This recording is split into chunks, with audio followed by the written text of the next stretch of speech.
سابقہ ریاست جموں و کشمیر، جہاں اپنی فطری خوبصورتی کے لیے دنیا بھر میں ایک خاص مقام رکھتی ہے، وہیں اس کی تہذیبی، ثقافتی اور لسانیاتی رنگا رنگی بھی دعوت نظارہ دیتی ہے۔ یہاں آباد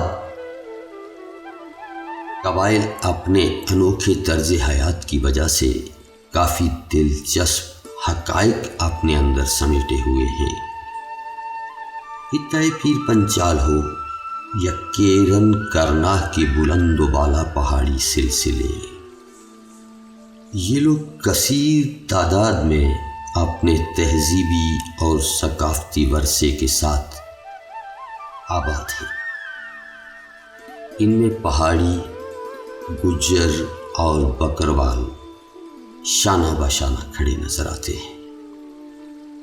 مشہور انگریز سیاح فریڈرک ڈریو نے اپنی کتاب دی ناردرن بیریئر آف انڈیا میں پہاڑی لوگوں کو مضبوط، محنتی اور چلبلی طبیعت والے قرار دیا ہے۔ پہاڑوں کی بلند و بالا چوٹیاں ہوں یا ان کے دامن میں پھیلی چھوٹی چھوٹی خوبصورت وادیاں ہوں،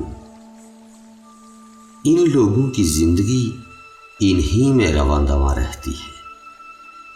پتھر اور گارے کی بنی دیواروں پر لکڑی کے لٹھے اور بالے ڈال کر یہ اپنے مکان تعمیر کرتے ہیں، جن میں یہ خود بھی رہتے ہیں اور اپنے مویشی بھی رکھتے ہیں۔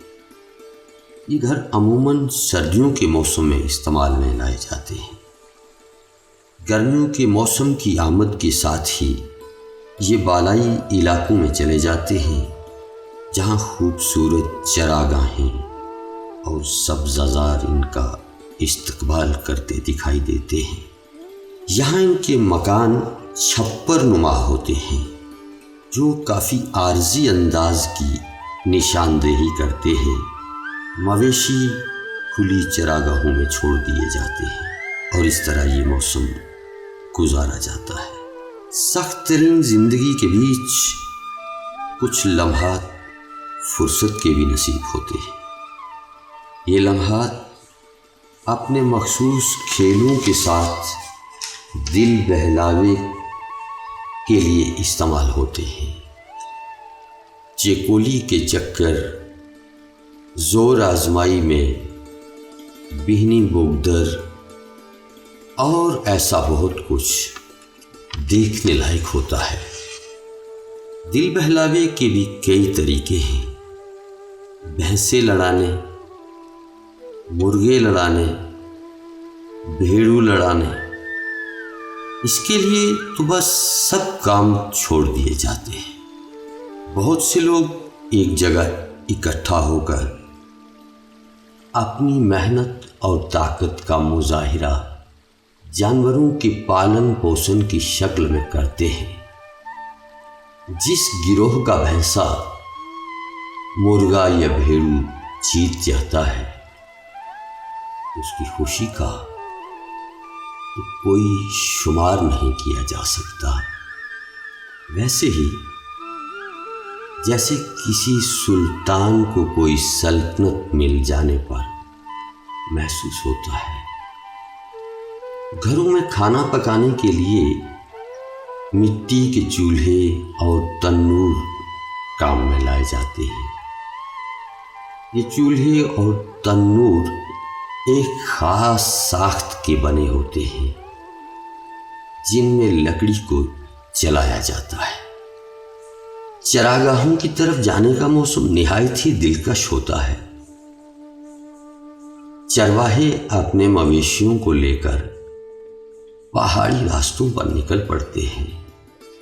قطار در قطار یہ لوگ اس سلسلے کو عبور کرتے ہوئے اپنی منزلوں کی طرف بڑھتے ہیں۔ اس دوران بہت سے پڑاؤ پر سستانہ بھی ہوتا ہے۔ اور سستاتے ہوئے کچھ خاص گیت بھی گائے جا سکتے ہیں جنہیں سی حرفی کہا جاتا ہے۔ اسی طرح سرما شروع ہونے پر واپسی کا سفر بھی ہوتا ہے اور سخت ترین سردی کا مقابلہ کرنے کے لیے پہلے سے ہی انتظام کیا جاتا ہے۔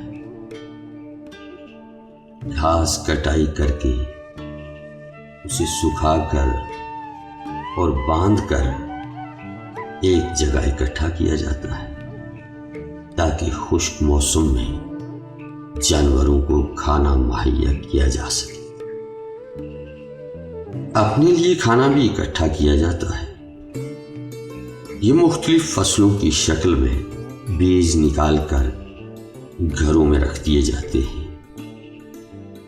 اس میں دان، مکی اور گیہوں وغیرہ خاص طور پر قابل ذکر ہے۔ شادیاں بیاہ بھی کافی دلچسپ ہوتے ہیں۔ روایتی ڈھول، لوک گیت پہاڑی اور گوجری زبانوں میں سننے کو ملتے ہیں۔ یہ سٹھنیاں، ٹپے وغیرہ اکثر گائے جاتے ہیں۔ پیشے کے لحاظ سے یہ لوگ کھیتی باڑی کرتے ہیں۔ مقامی دستکاری سے بنی ہل چھوٹے چھوٹے کھیتوں میں بیلوں کے پیچھے جوت دی جاتی ہے۔ مکئی، چاول اور گیہوں کی کاشت موسموں کے حساب سے کی جاتی ہے۔ مکئی کی روٹی اور سرسوں کا ساگ یہاں کی روزمرہ کی خوراک ہے۔ اس کے ساتھ چٹنی اور چھاچھ کو شامل کر کے ذائقے کو بڑھایا جاتا ہے۔ روایتی چکیوں سے یہ آٹا نکالا جاتا ہے۔ یہ چکیاں پانی سے چلتی ہیں۔ بھیڑ بکریاں پالنا ان کا خاص پیشہ ہے۔ جہاں دودھ حاصل کیا جاتا ہے وہاں اون بھی لی جاتی ہے۔ پرانے انداز کی میتھنی سے دہی کو میتھ کر مکھن اور گھی نکالا جاتا ہے۔ لوہے سے بنائے جانے والے اوزار مثلاً درانتی، کلہاڑی، کدال وغیرہ بھی مخصوص انداز سے بنائے جاتے ہیں۔ لکڑی کا کام کرنے والے بڑھئی ترخان بھی روایتی صنعت کاری کے نمونے پیش کرتے ہیں۔ فصلیں بیجنے کا موسم ہو یا فصلیں کاٹنے کا ہو، یہ لوگ مل جل کر کام کرتے ہیں۔ خاص کر دھان کی فصل بیجنے کا منظر قابل دید ہوتا ہے۔ کھیتوں کو پانی سے بھر کر اس میں دھان کے پودے کچھ اس طرح لگائے جاتے ہیں۔ اسی طرح گھاس کٹائی کے وقت بھی ایک خاص انداز دیکھنے کو ملتا ہے۔ گھاس کے کسی میدان کو مل کر اس طریقے سے کاٹا جاتا ہے، بہت انوکھا منظر سامنے آتا ہے۔ اسے لیتری کہتے ہیں۔ موسم بدلتے رہتے ہیں، بہاریں آتی جاتی رہتی ہیں، اور یہ قبائل اپنے آپ کو ان کی طبیعت کے مطابق ڈھال کر زندگی کو چلاتے رہتے ہیں۔ فطرت کے مقاصد کی کرتا ہے نگہبانی، وہ بندہ صحرائی یا مرد کوہستانی۔